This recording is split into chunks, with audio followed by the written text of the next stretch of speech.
I think we've got a couple of chief of staffs in here tonight, and nice. we spoke about it. Sorry, my mic's going funny. Natty and I spoke about it, I think, a year ago. Yeah. That there was a very clear trend that the chief of staff hire has gone from like White House to Microsoft, Google, and then down into like super early stage business. Yep.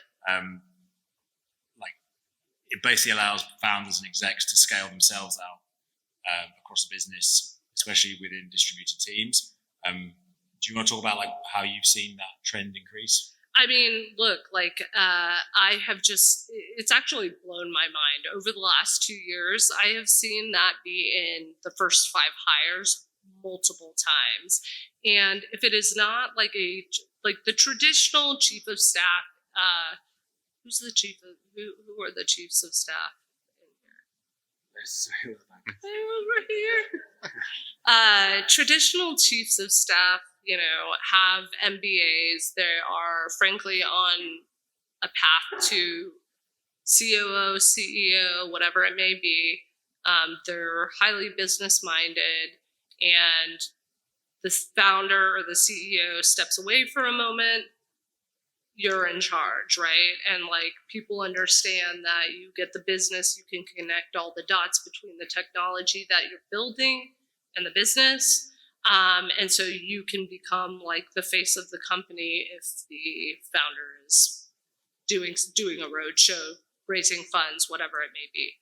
But it's been really interesting to see this. I'm starting to see this in the first 5 hires. Because, and again, going back to the fact that my founders are very, very technical, these are business-minded people who can come in and have the ability to not only like back up the CEO, but also spread the message of how do you connect those dots? Because that is one of the biggest things that I feel like companies do not do a good job of, is like figuring out how do you create this drumbeat where at every all hands you are talking about this is how engineering impacts revenue. This is how product management impacts, whatever other numbers.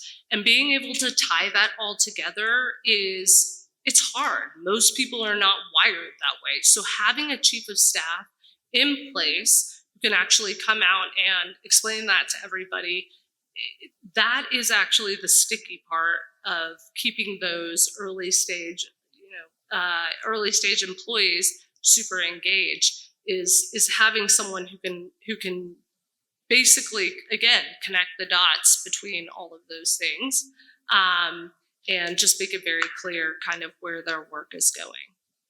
Yeah, Israel, you said you've noticed, you saw the trend happening at New York Times, and you've seen it happening at Axios as well. Yeah, when I was at the Times, we started implementing chief of staffs across the different business functions, mostly within the house of the C-suite that they were supporting.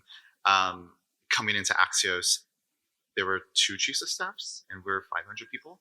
And we're already talks of a 3rd and a 4th chief of staff role. So when I saw this conversation, when this question came up, it just made me smile because personally, on the leadership standpoint, from a recruiting threat, being 2.5 months, 3 months in at Axios, I'm still learning and understanding and navigating the Axios ecosystem that we have.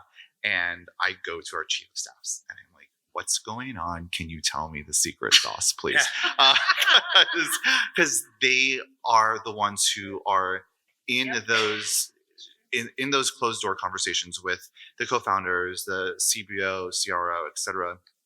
And from a recruiting standpoint, I need to know when we're going to maybe unlock another series or get additional revenue that will unlock additional headcount, which means I need more recruiter headcount.